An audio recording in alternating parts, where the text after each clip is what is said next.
করছি মাবুদ এই জীবনে মাফ করিয়া দেন গো আপনি নিজ গুণে।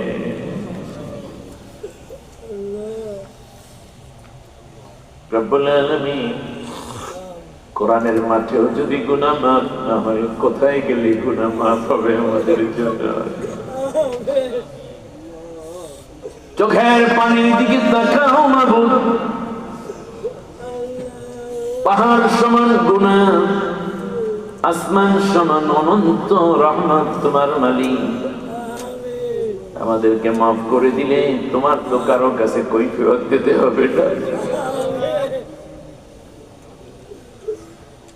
আদর করিয়া মানুষ আল্লাহ বানাইয়া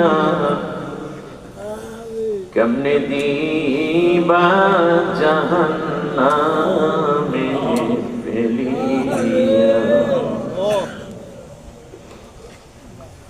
সকলেরই দরজা হইতে মাওলা ফিরিয়া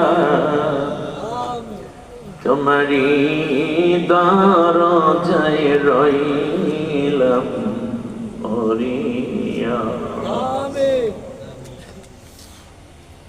রব্বুল আলামিন অনেক গুনাহ করেছি, স্বীকার করে হাত বাড়াইছি, তুমি মাফ করে দাও। জীবনে কোনদিন আর তোমার হুকুম অমান্য করব না, জীবনে কোনদিন আর তোমার বিরুদ্ধে বলবো না, তোমার কোরআনের বিরুদ্ধে যাব না, নবীর আদর্শের বাইরে যাব না।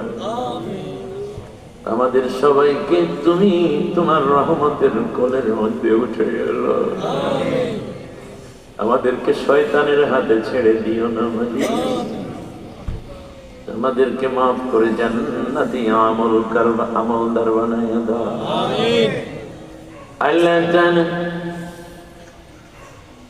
যতদিন জিন্দেগিতে বাঁচে রাখো ইসলামের পথে কোরআন অনুযায়ী চলার তৌফিক করে দাও। সওয়াব যা দিয়েছো নবীজির রওজা মুবারকে হাদিয়া করো। জীবনে একটা বারের জন্য হলেও নবীজির রওজা জিয়ারত না করাইয়া, বাইতুল্লাহ জিয়ারত না করাইয়া মৃত্যুর কাফন পরাইও না। বিশেষ করে আল্লাহ মাহফিলের আয়োজন যারা করলেন, টাকা পয়সা বুদ্ধি পরামর্শ পরিশ্রম দিলেন,